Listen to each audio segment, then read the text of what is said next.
성장하고 강건하며 충만하라. 누가복음 2장 40절부터 52절 말씀. 아기가 자라며 강하여지고 지혜가 충만하며 하나님의 은혜가 그의 위에 있더라.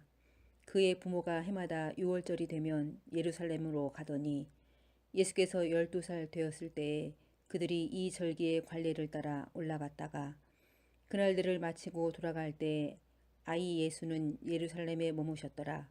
그 부모는 이를 알지 못하고 동행 중에 있는 줄로 생각하고 하룻길을 간 후 친족과 아는 자 중에서 찾되 만나지 못하매 찾으면서 예루살렘에 돌아갔더니 사흘 후에 성전에서 만난즉 그가 선생들 중에 앉으사 그들에게 듣기도 하시며 묻기도 하시니 듣는 자가 다 그 지혜와 대답을 놀랍게 여기더라.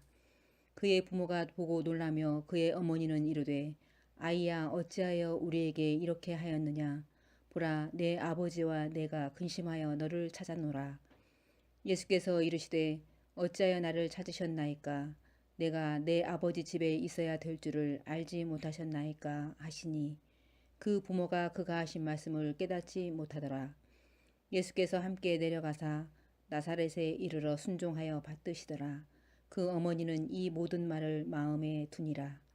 예수는 지혜와 키가 자라가며 하나님과 사람에게 더욱 사랑스러워 가시더라.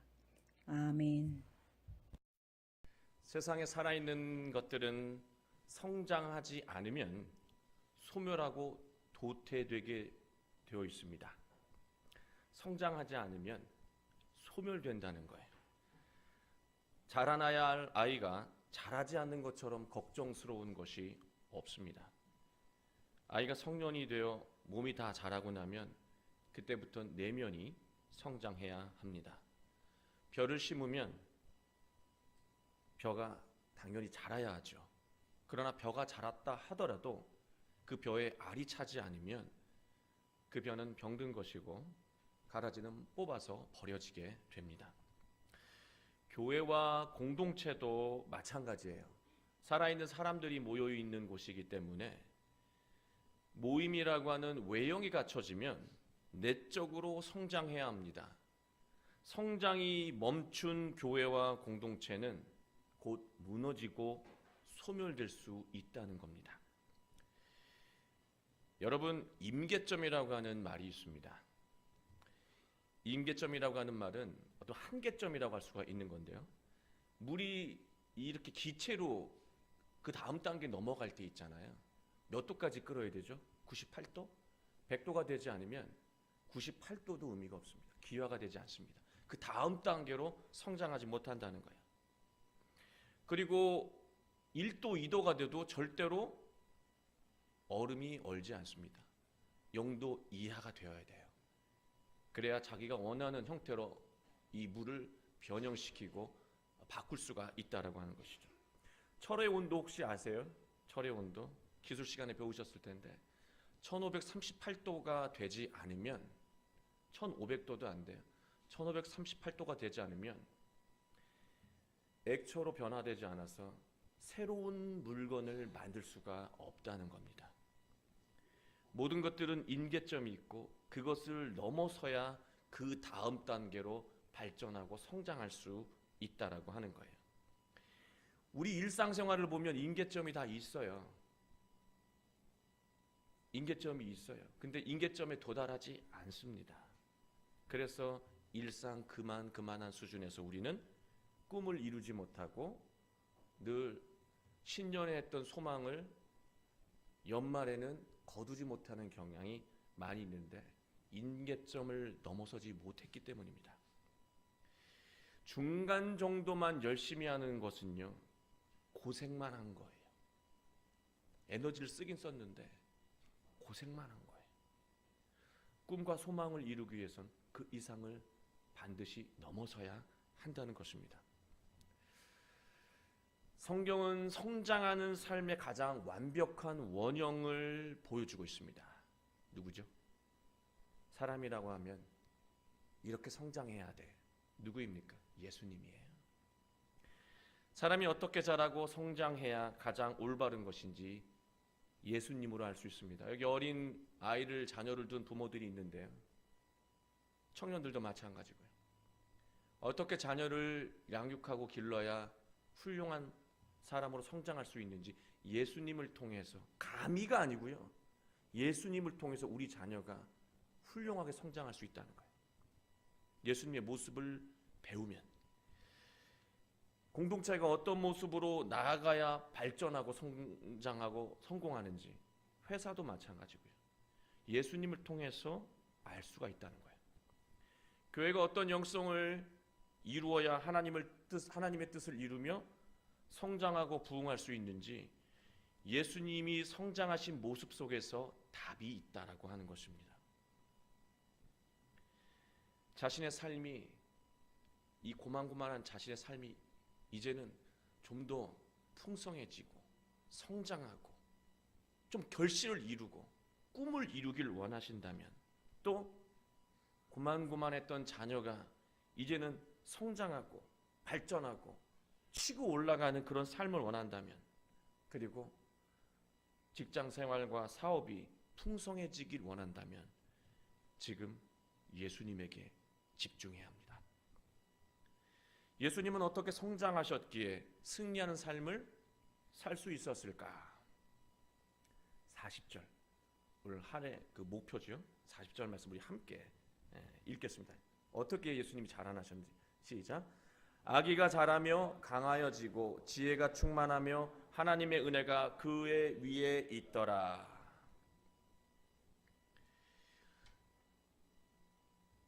유월절이 가까워서 예수님의 가족들이 예루살렘으로 이렇게 올라갔습니다. 예배를 드리러 올라간 거예요.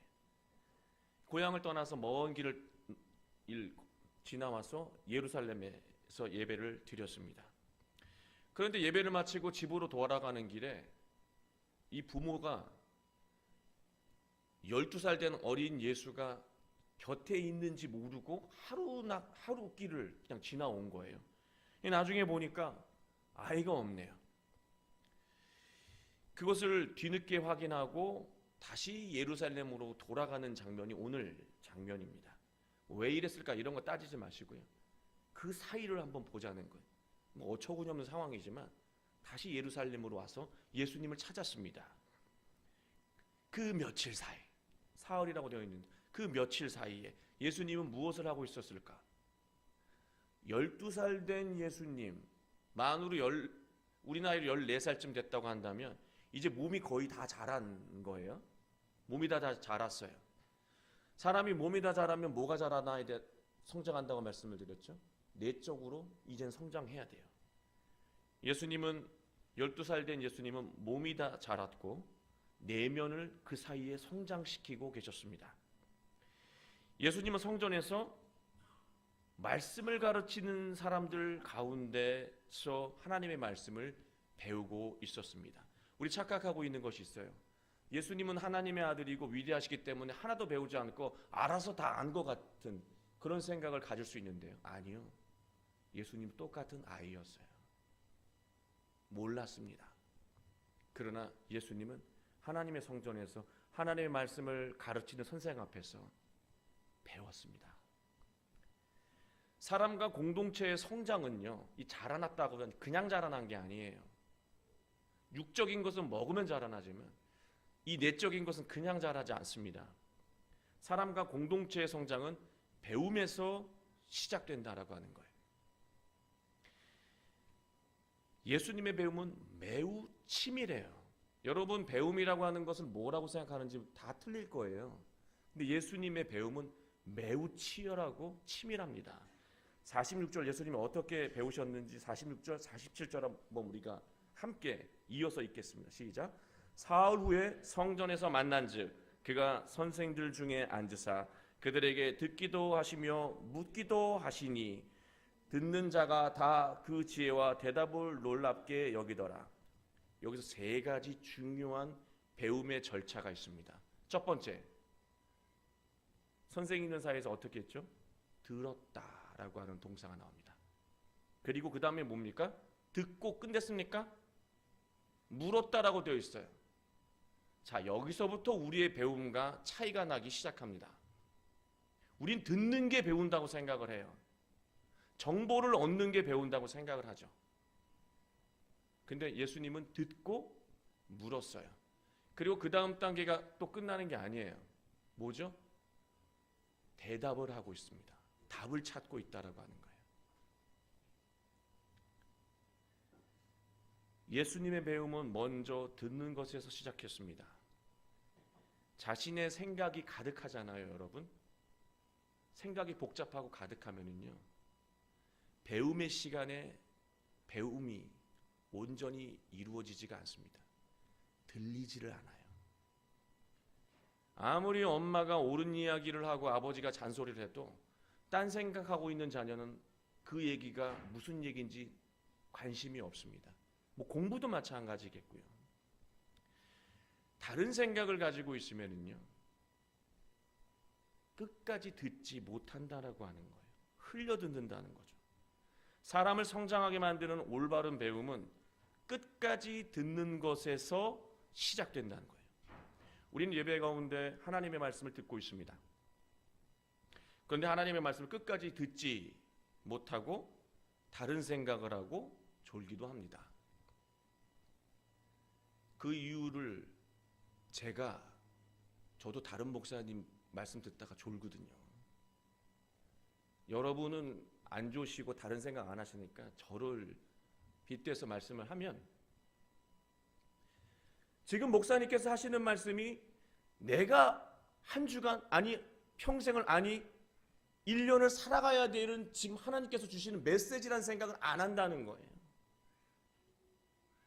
지금 나에게 승리의 말씀을 주시고 계신데 이게 내 삶을 승리하게 하는 말씀이라는 생각 자체를 하지 않고 듣기 때문에 5분도 되기 전에 다른 생각이 들고 10분을 넘어가면 잠자게 되는 거예요.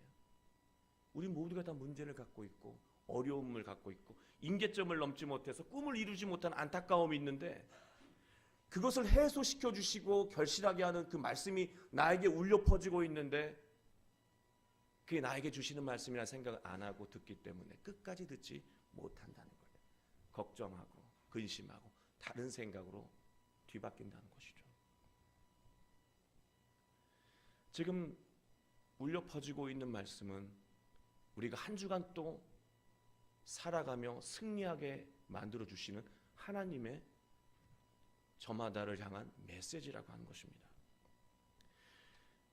여러분, 듣기만 하는 것으로 삶은 성장하지 않습니다. 올바른 배움은요, 듣고 난 후에 반드시 물어야 해요. 왜 그런 줄 아십니까? 들었을 때는 이해가 돼요. 근데 막상 해보려고 하면 안 되는 것을 우리는 많이 경험했습니다. 음식을 이렇게 하라고 말을 들었는데 막상 해보려고 하면 안 돼요. 어머니의 음식 맛이 안 나와요. 선생님은 가르쳐 주셨는데, 교수님은 가르쳐 주셨는데 막상 내가 연구하고 답을 찾아보려고 하니까 안 돼. 반드시 그런 과정을 겪는다는 거예요. 해보려고 하면, 이 말씀을 살아보려고 하면 반드시 그 과정을 겪게 된다라고 하는 것입니다. 하나님의 말씀 안에는 우리의 모든 문제를 해결하는 놀라운 능력이 있어요. 그것을 믿고 여기에 모여서 말씀을 듣고 있습니다. 그러나 듣기만 하고 살아볼 생각을 하지 못한다면 질문도 없고 또 능력도 나타나지 않는다는 거예요. 우리가 하나님의 말씀을 다 듣습니다. 그러면 그 말씀대로 살아보려고 해봅니다. 그런데 잘 사라지지 않습니다. 하나님의 말씀 중에 불편한 것도 있어요. 부담스러운 것도 있습니다. 하나님의 말씀 중에 내 뜻과 다른, 그래서 주저하게 만드는 것들이 있습니다. 그러면 많은 것이 아니라 그때 물어야 합니다. 하나님, 저 승리하고 싶고 꿈을 이루고 싶은데 왜 말씀대로 살려고 하는데 하나님 말씀이 맞지 않는 것 같은 생각이 들고 왜 주저하게 되고 잘 안 되는 것이죠?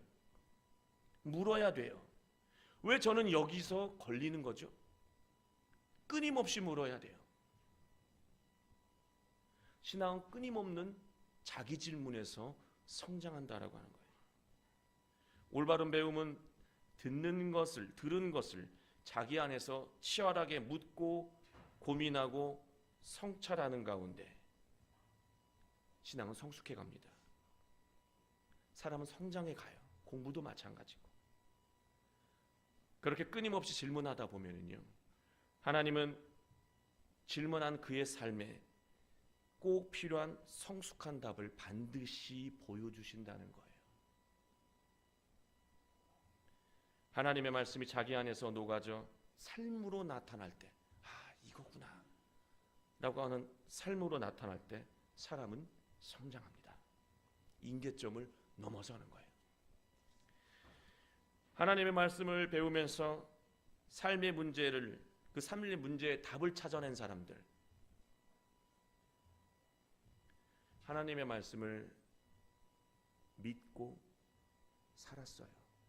걸림도 있었고 주저함도 있었어요. 그래서 질문도 했어요. 근데 하나님께서 답을 주셨어요. 그 답을 통해서 삶의 문제가 해결됐어요. 기쁘죠? 하나님의 말씀으로 삶의 문제에 답을 찾은 자들이 그 기쁨을 나누고 싶어서 하는 것이 전도예요.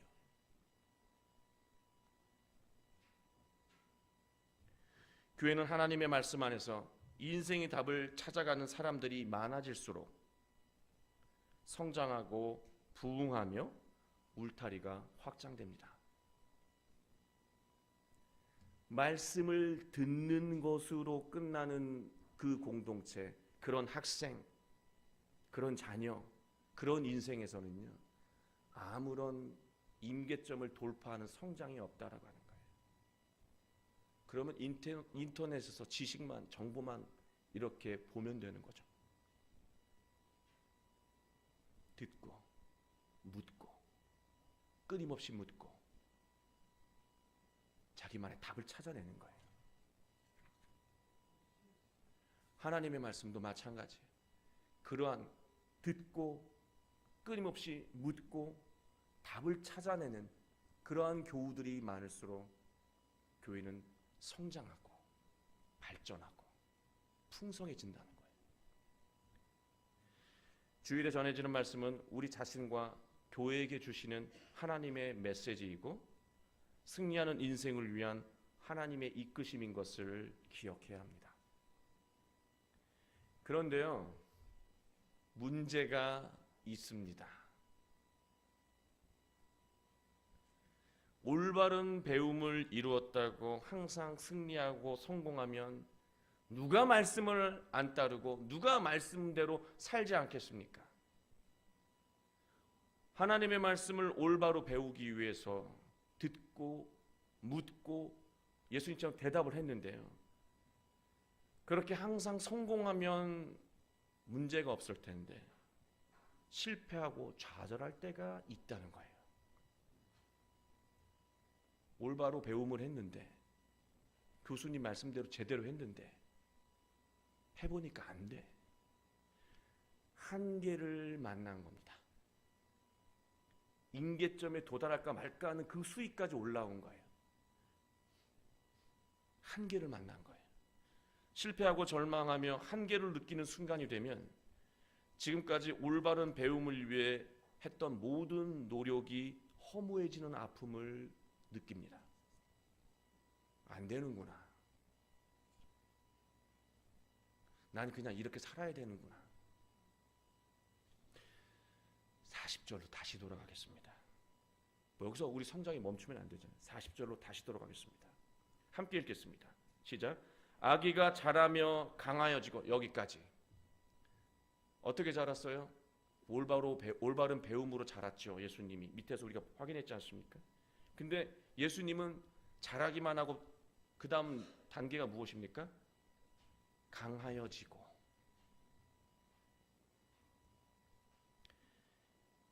강해져야 합니다. 성장하기 위해서는 강해져야 해요. 사람과 교회가 성장하고 발전하기 위해서는 강해져야 합니다. 흔히 사람이 강해진다는 것을 말하면 외적으로 근육이 늘고 힘이 세지는 것을 강해진다고 여기고요. 또 사람이 강해지는 것, 내적으로 강해지는 것을 말한다면 재능이 많고 능력이 많고 인간관계를 잘해서 인맥까지 넓어지는 것, 그게 강해지는 것으로 우리는 생각을 합니다. 그러나 아무리 몸이 튼튼하고 근육이 있는 강한 사람도 아프게 되어 있습니다. 요즘 축구선수 손흥민이 이슈잖아요. 손흥민 금메달 딴 이후에 아프고 지치고 재기량 하나도 발휘 못했던 거 여러분 기억하시죠? 레슬링 선수도 아파요. 아무리 강해도 사람은 아프게 되어 있습니다. 외부에서 바이러스와 균이 침투할 때 그 바이러스와 균을 이길 수 있는 면역력이 부족하면 사람은 아프고 회복이 더디며 아예 회복이 안 되기도 합니다. 정말 강한 사람은요, 면역력이 높은 사람이에요. 근육이 많은 사람이 아니고 외부에서 나쁜 것이 침투했을 때 스스로 이겨낼 수 있는 그 면역력이 강한 사람이 바로 강한 사람이에요. 마찬가지입니다. 사람이 아무리 지식이 풍부하고 재능이 많고 실력이 좋고 재산이 많아 보여서 걱정이 없고 저 사람은 힘든 게 없어 보이는 사람이 보일 수 있습니다. 그러나 모든 사람은 그 사람만의 역경과 어려움이 있습니다. 그때 필요한 것은 영적인 면역력이에요. 어려움을 겪을 때 극복할 수 있게 만들어준 영적인 회복 능력이에요. 그게 없으면 작은 어려움에도 조건을 다 갖고 있는 훌륭한 이런 청년들인데도 작은 어려움 때문에 그냥 무너져 버리는 거예요. 열심히 살아서 훌륭하게 이렇게 잘 살아왔는데 작은 몸의 아픔 때문에 영적으로 침체기를 겪으며 무너져 버리는 거예요.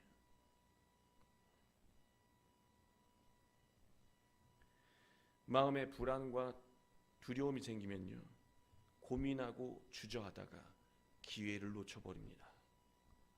그리고 우연치 않게 실패하고 성공하고 또 실패하고 성공하고 이 정도만 해도 사람이 다시 힘을 얻겠는데 실패가 연이어지거나 3번 되거나 4번 되잖아요. 5번째 엄청난 성공을 이룰 수 있는데 4번째 실패 때문에 그냥 주저앉아 버려요. 사람이 실패가 연이어지면 영적인 슬럼프를 겪습니다. 영적인 슬럼프를 겪는 동안에 자신감을 잃어버리고 자신이 소망하던 원하던 일을 시도조차 못하고 포기하고 주저앉아 버립니다. 성장은 거기서 멈추게 되는 거예요. 영적인 회복 능력, 작은 마음의 요인을 회복하지 못해서 그냥 거기서 주저앉아 버리는 것이죠. 교회 공동체도 마찬가지입니다. 언제든 어려움을 겪을 수 있습니다. 그러나 영적인 회복 능력을 갖추지 못하면 갈라지고 무너지며 붕괴됩니다. 신약 성경에 바울이 교회들에게 이렇게 편지를 보내잖아요. 그 편지 내용들이 결국 뭔지 아세요, 여러분? 영적인 회복 능력을 갖추라고 하는 거예요. 믿음과 말씀으로 돌아가서 지금 외부적으로 내적으로 걱정하고 두려워하는, 그래서 흩어지려고 하는 상황 속에서 믿음을 가지고 영적인 회복을 하라고 하는 말씀이에요. 살아있는 것의 강함은 바로 면역력, 회복 능력이 높아질수록 커집니다. 면역력, 영적인 회복 능력이 클수록 사람과 공동체는 성장하고 발전합니다. 예수님도 죽음의 그림자가 가까워질수록 영적으로 침체되셨어요. 여러분 기억하시잖아요. 예수님도 침체되셨어요. 두려움, 걱정, 과연 될까? 이 자리를 피하고 싶은 마음도 있어요. 겟세마네에서 기도하셨던 거 기억하시죠? 겟세마네라고 하는 것은요, 기름틀이라고 하는 뜻이에요. 자기 몸에서 기름을 짜듯 그렇게 기도한 거예요. 얼마나 괴로웠으면. 영적인 바닥까지 내려온 거예요. 영적으로. 예수님도 그러셨어요. 예수님은 영적으로 침체되고 바닥까지 내려갔을 때 자신의 삶을 지금까지 이끌어온 하나님의 말씀으로 다시 돌아가셨습니다. 하나님의 말씀을 묵상하고 또 되새기셨습니다. 올바른 배움으로 다시 돌아가는 것이죠. 예수님은 하나님에게 또한 질문합니다. 아버지, 저 정말 이렇게 죽게 하실 겁니까? 제가 죽어야 됩니까? 끊임없이 질문하세요. 자신을 향한 하나님의 뜻을 찾으셨어요. 그리고 겟세마네 동산처럼 땀방울이 핏방울이 될 때까지 기도하시며 마음속의 걱정과 두려움으로 약해진 자신을 강건하게 다시 일으켜 세우셨습니다. 영적인 회복 능력은 하나님의 말씀을 올바로 배우는 것에서 높아집니다. 또한 예수님께서 기도하셨잖아요. 기도는요, 우리 안에 수많은 나쁜 감정들, 패배감, 좌절감, 열등감, 미움, 불안, 걱정, 그 모든 영적인 바이러스들, 그 모든 영적인 바이러스들을 하나씩 하나씩 없애주는 것은 기도라고 하는 거예요.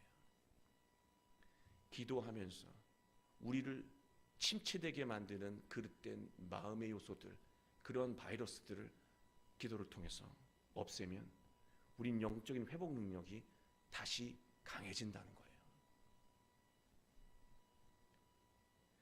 영적인 면역력이 높아지고 영적인 회복력이 높아져서 절망과 어떤 역경과 한계를 만나더라도 우리는 멈추지 않는 성장으로 승리할 수 있고 꿈을 이룰 수 있다는 겁니다.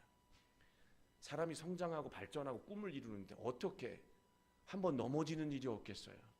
넘어지는 것으로 끝나는 사람이 있고 다시 툭툭 털고 빨리 일어서서 때를 놓치지 않고 다시 전진하는 사람이 있어요.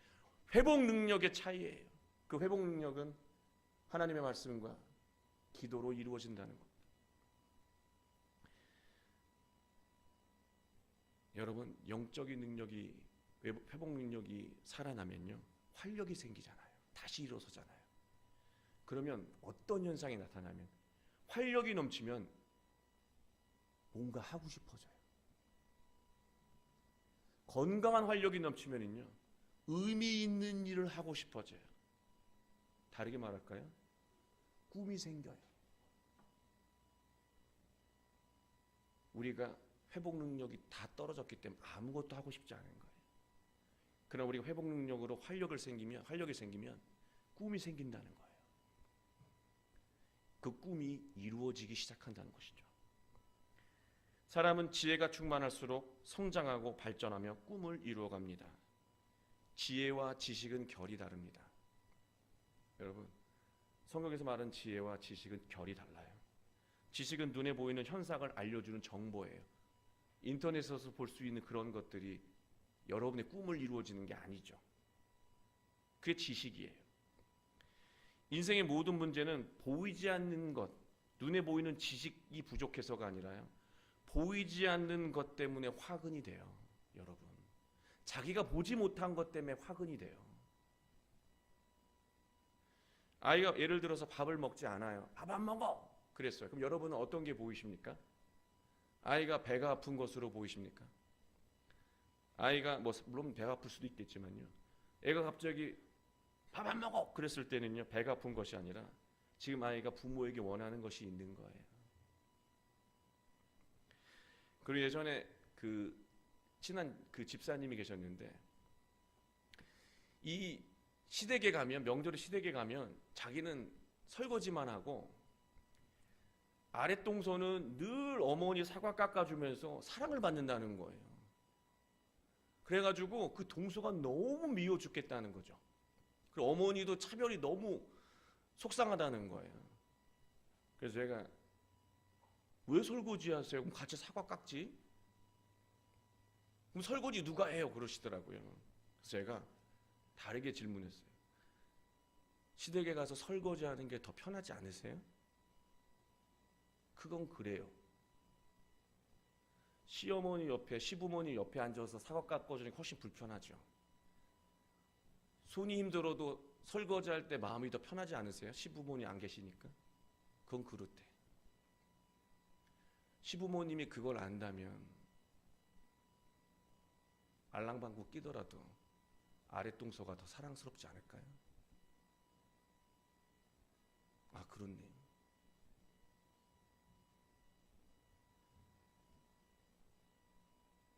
우리는 보지 못하는 것 때문에 엉뚱한 답을 구하다가 답을 찾지 못한다는 거예요.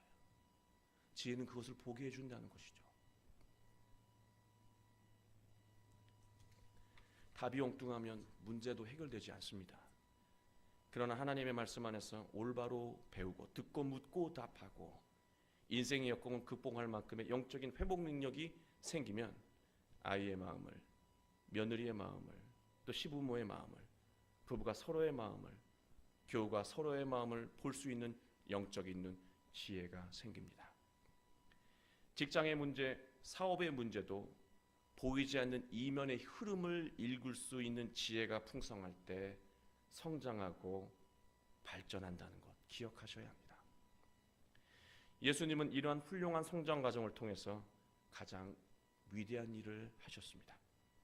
자라고 성장하고 배움을 통해서 강하여지고 강건하며 지혜가 충만하며, 이 세 가지 동사, 자라고 성장하고 강건하며 이 충만한 이 세 가지 동사가 올 한 해 사랑의 교회와 교우들의 이 성장과 발전을 위한 실천 덕목입니다. 이 보시는 대로. 근데요, 여러분, 자라는 것, 성장하는 것, 이 동사는요, 능동태 동사예요. 간단하게 말하면요, 당신이 하지 않으면 안 되는 거예요. 당신이 해야 되는 거예요. 하나님이 대신 못 해줘요. 이거는 내가 올바로 배워야 돼요. 내가 올바로 듣고 끝까지 듣고 묻고 답을 찾는 거는 내가 해야 돼요. 능동태라는 거예요. 그것을 해내게 되면 강하여지고 영적인 회복 능력이 생기고 풍성해지는 것, 이건 수동태예요. 내가 할 수 없는 거예요. 하나님이 해주시는 거예요.